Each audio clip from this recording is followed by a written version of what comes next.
So now that I'm recording this video for the 1000th time, basically, I bought a bunch of guns. I don't care to get too much into them.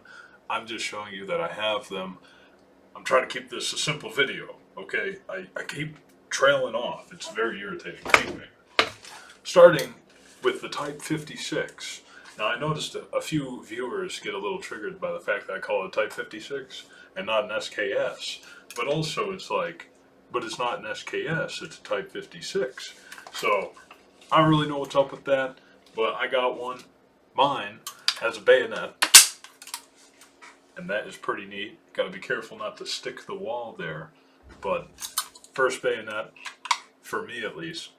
So, I do like it a lot. The stock's kind of small, still like it. Next up, I want to show you the M1A in 308. I do still actually have plans to probably get like an M1 Garand in the future. Use the box clips, right? The box clips.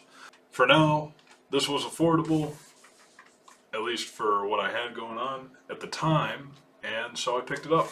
I'll definitely run this in a couple 2 guns this year, just for fun, right?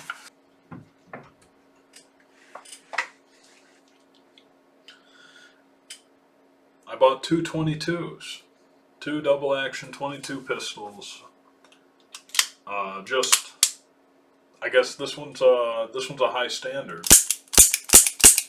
Which, by the way, I like this one a lot less than this one. Which I don't even know what this one is. I just know it's some German company, German brand. The triggers are very heavy on both of them. And I bought them basically just to practice plink with, and yeah, just cheap shooting, double action. Whatever wear and tear that occurs on these, as long as it's not on any of my other ones, that's good. So, still practicing that heavy trigger pull,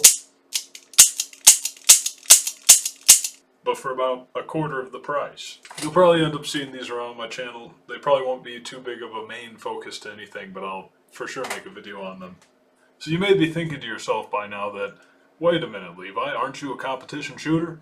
Where are your competition guns? Well, I bought 2 guns that I intend on using in matches on like a serious level, where, you know, I actually intend on trying with them. Starting with this here Beretta A300 Ultima.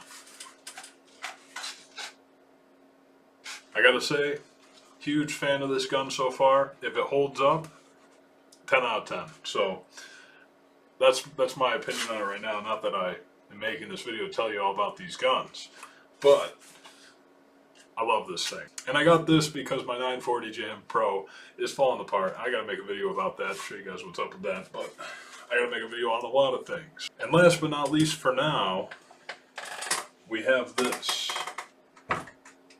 model 25-2 Smith & Wesson. It's from 1955. Saw it on Gunbroker. I had to have it. My plans for this gun is to use it as my main USPSA major power factor revolver. So this gun, I'll probably go all out on this gun to be the first Smith & Wesson revolver, or really first revolver in general that I tune the springs, you know, get aftermarket springs, possibly aftermarket trigger and hammer. It does have a slightly modified trigger and hammer right now. It's got a bob job going. That is not from the factory as far as I can tell. But I plan on decking this pistol out to the best of my ability and making it essentially a race 45 ACP 6-shot revolver. Now you may try and argue that that's useless when we have the 929 and the 327 WR right here. I will say, sure, 2 extra rounds of capacity is nice, but at the same time, you are getting an extra point per hit every time you hit. So it's, you know, for major power factor, you're getting more points per hit. So I just want to see how it goes. I want to experiment with how the scoring works, the scoring system. Again, I'm only 1 season into my USPSA career.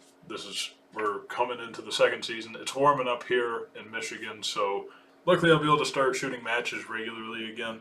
I had plans on going to like indoor matches over the winter, It just never really worked out. Basically, I'm excited the season's starting back up. This, for sure, is going to be ran this summer, and then the shotgun stuff I got to figure out. I kind of got to. There's a few changes to it that I want to make it more ready for competition, and then I actually got to find a competition where I could actually run that shotgun, which we'll see about that. Anyway, guys, that's about it. I guess I could discuss why my gun wall is so janky. Well, you see, what happens is when you buy all these guns, you typically don't have enough money for the gun wall. So what you do is you just go to Harbor Freight and buy a bunch of magnets, and then you just mount everything to a wall, and voila, you have the poor man's gun wall. But is he really a poor man with all these guns? You see what I'm saying? You gotta choose your battles here, you know. You got trade-offs, more guns, cooler storage. I think I'd rather have more guns. Thank you very much. But maybe one of these guys will send me an email sometime and hook me up or something. I don't know. We'll see. We'll see. All right, I gotta get going. I gotta go to work. It is currently in the morning right now. So peace out.